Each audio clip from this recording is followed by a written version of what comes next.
इसमें लेकिन एक मेरी 10 बदरता गुजारिश है, और वो मेरी गुजारिश जो है वो है मियाँ शहबाज शरीफ साहब से।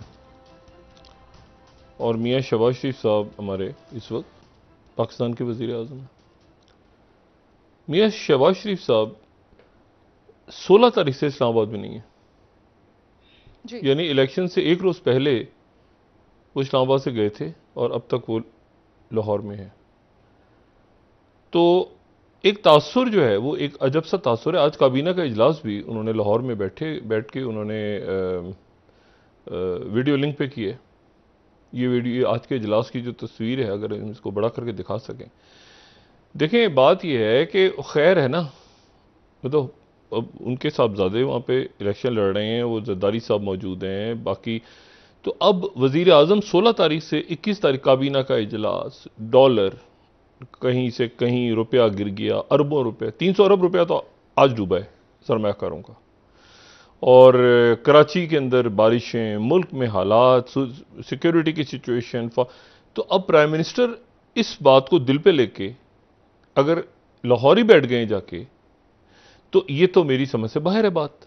और काबीना का इजलास आज जो है वो जूम पे कर रहे हैं या वो वीडियो लिंक पे कर रहे हैं, तो ये तो एक उनसे गुजारिश है कि उनको इस्लामाबाद होना चाहिए था, ताकि एक कम से कम शो तो हो ना कि भाई कोई मतलब ये कोई बात नहीं, खैर है, लेकिन अब खुद वो बैठे हुए हैं लाहौर में। ये तो मैं बिल्कुल, एक होता है कि फौरी तौर पे उन्होंने बात की, एक रिजल्ट आया, वापस आए इस्लामाबाद में आके प्राइम मिनिस्टर की एक्टिविटी शुरू की, मईशत कहाँ जा रही है, खारजा पॉलिसी क्या हो रहा है कराची में, मिफ्ता इस्माइल साहब से पूछें, बाकी लोगों से पूछें, फौरन इकॉनमी को देखें क्या। अब वो लाहौर में बैठे हुए हैं। अब ये कोई सेफ सन प्रोजेक्ट है वहां पे, क्या है जिसका इफ्तिताह कर रहे हैं, कुछ भी नहीं है। तो एक तो गुजारिश ये है कि वो तशरीफ लें, ठीक है, और यहां आ जाएं, और जो भी उसका नतीजा हो वो आ जाएगा, रिजल्ट पहुंच जाएगा। और ये तासुर अच्छा नहीं गया। एक तो दो तासुर अच्छे नहीं गए। पहली बात तो ये कि नवाज शरीफ साहब किसी इजलास में शरीक नहीं हुए पिछले कई रोज से। जितने इजलास हुए हैं लाहौर में, जिसमें शहबाज शरीफ साहब, जरदारी साहब और मौलाना फजल रहमान साहब और बाकी इत्याद, उसमें नवाज शरीफ साहब नहीं थे। ठीक है, वीडियो पे भी उस पर भी नहीं थे। और मरीम नवाज साहब की तबीयत ठीक नहीं थी तो वो भी नहीं थी। लेकिन मसला ये है कि ये तो एक अपने मसाइल है ना, उससे बढ़ के कोई पाकिस्तान के भी तो इश्यूज हैं, कोई रियासत के भी तो इश्यूज, मुल्क के भी तो मामला, अवाम के भी तो मामलात हैं। तो एक तो ये इशू। दूसरा जो मसला है वो ये है कि अभी मैंने 2 होटल्स में लोग हैं, क्या एक तमाशा लगा हुआ है पूरी दुनिया के सामने, ये हमारी जमहूरियत और ये सिस्टम, कि बंदे ना भाग जाएं।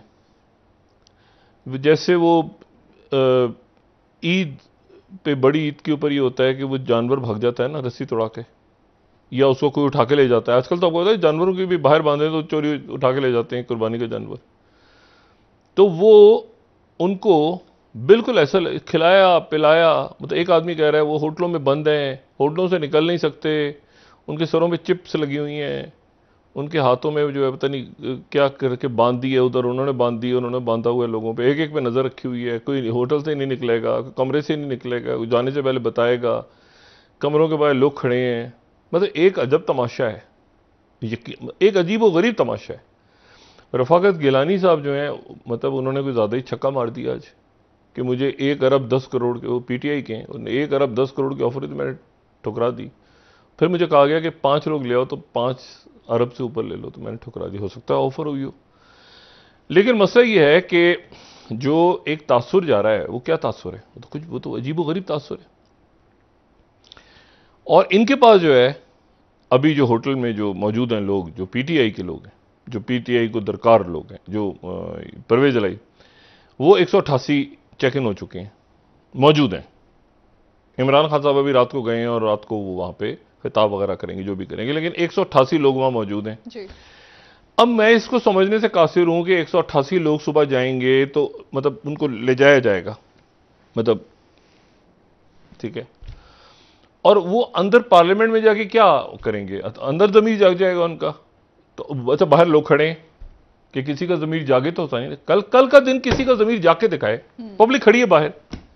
मतलब कल जमीर को वो सोने वाला इंजेक्शन नहीं होता, वो तो इंजेक्शन लगा के सोने, वो उसको भी छोड़ दें आप, एनेस्थीसिया देके सुला दिया जाए। कल जमीरों, जितने जमीर हैं कल के दिन, उनको एनेस्थीसिया दे, उधर भी कोई जमीन ना जागे, इधर भी। वैसे तो मुर्दा जमीरों को क्या सुलाना है, फिर भी सुला दिया जाए, फिर भी एनेस्थीसिया दे दिया जाए, ठीक है। और कल कोई जमीन ना जागे। ये जमहूरियत तो इसी को है ना कि अचानक पता चला जमीर जाग उठा अचानक। तो ये जो भी फैसला है उसको कबूल किया जाए। अगर हमजा जो है, हमजा शहबाज साहब, उनके पास ज्यादा तादाद है तो वो जाहिर हो जाएगी, और एक अच्छा तासुर इस मुल्क में कायम, अच्छे, जो कि उस दिन जब मैसेज आया था मरीम नवाज साहिबा का, तो बड़ा खुशाइन मैसेज था। और उसके बाद आया था गालिबन शहबाज शरीफ साहब ने भी कहा था कि हम इसे कबूल करते हैं। तो जो कबूल करते हैं, तो फिर उसके बाद खुदा जाने क्या हुआ कि जरदारी साहब पहुंच गए, मौलाना फजलुर रहमान साहब भी चले गए। बन्नू में आज उन्होंने प्रेस कॉन्फ्रेंस की और उन्होंने कहा कि ये शहबाज शरीफ तो बड़ी नरमी दिखाते हैं और इनको चाहिए कि इमरान खान को गिरफ्तार करें। और ये जो है, ये तो इसका मतलब है कि उन्होंने कोई इस तरह की बात नहीं की कि वहां पर लाहौर में कोई बड़ा ब्रेक थ्रू हो गया है या कोई जश्न। सिर्फ अब जरदारी साहब हैं, एक जरदारी साहब हैं और एक शहबाज शरीफ साहब हैं। और काबीना तो सारी इस्लामाबाद में थी, आज काबीना देखी ना, सारी इस्लामाबाद में गुजरा। और इसमें अब आखिर ऐसा क्या होगा, कल ऐसा पटारे में से क्या निकलेगा कि जिसके नतीजे में हमजा शहबाज साहब जीत जाए। वैसे तो कुछ भी हो सकता है, जंग मोहब्बत और पाकिस्तान में कुछ भी हो सकता है, मगर क्या होगा खुदा जाने। अब ये जो ताखीर हो रही है, ये जो ताखीर हो रही है फैसला साजी में, उसके नतीजे में ना सिर्फ मुस्लिम लीग नून, मैं इत्तेहादी तो कह ही नहीं रहा, मैंने कभी इनको इत्तेहादी और बाकी पार्टियों को शामिल नहीं किया। मुस्लिम लीग नून उसको सियासी कीमत देनी पड़ रही है, पहले भी और अब भी। अब जो मर्जी आप आके, हमारे भाई मिफ्ता इस्माइल साहब, जाहिर है कोई करप्शन तो नहीं कर रहे हैं ना, ये तो नहीं हो रहा कि डॉलरों की वो, ऐसा नहीं है। वो बात जो कर रहे हैं वो उनका, लेकिन वो जो है वो कह रहे हैं ये तो हम मुश्किल फैसले लेने हैं, मुश्किल फैसले करेंगे, मुश्किल फैसलों में आपने मुश्किल फैसले तो आईएमएफ के साथ करने, तो डॉलर क्यों, रुपया क्यों डूबता जा रहा है रोज जी। और फ्री फॉल है, मतलब फ्री फॉल ही होती है कि ऊपर से वो पैराशूट से कहीं से छलांग मार दे, इधर गिरे उधर गिरे, कुछ मतलब बस गिरते जा रहे हैं। अच्छा, इशू ये है कि अब इसमें इस पूरी पिक्चर में वो जवाब ही कोई नहीं दे रहा कि कहां जाके रुकेगा रुपया, क्या होगा। बिजली की कीमत अभी बढ़ानी है आपने, आईएमएफ के साथ मामला तय करने, वो उनकी शराइत पूरी नहीं हो रही। वो सऊदी अरब के पास जाएं, सऊदी अरब कलीमुल्ला से कलीमुल्ला में लगे हुए, ये एक मुल्क देगा तो दूसरा मुल्क देगा, तो फिर वो देगा। लेकिन ये तो कीमत सियासी है ना, जो मुल्क किसकी कीमत अदा कर रहा है इस पूरी सियासी माहज़ाराई की, पूरी सियासी माहज़र। मैंने आपसे कहा ना कि मैं मिफ्ता इस्माइल साहब को इसलिए मुरद इल्जाम करार नहीं दे रहा कि मिफ्ता इस्माइल साहब तो पार्टी के जो फैसला वो कर रहे हैं, जाहिर है कि वो पार्टी उनको कह रही है। इशू ये कि ये 10 साल भी ये करते रहेंगे तो ये नहीं ठीक होगा मामला, ठीक है। क्योंकि रिफॉर्म्स कैसे होंगी, क्या होगा, कैसे पैसे आएंगे, कब वो स्टाफ लेवल होगा, कब उसके बाद बोर्ड बैठेगा, कहां बैठेगा, क्या होगा, क्या शराइत कोई मानी है नहीं मानी, एक अजब एक मामला है। और इस मामले में रुपया गिरता जा रहा है और हजारों अरब रुपए का कर्जा बढ़ गया पिछले 3 महीनों में। फिगर्स भी एग्जैक्ट नहीं है अब लोगों के पास।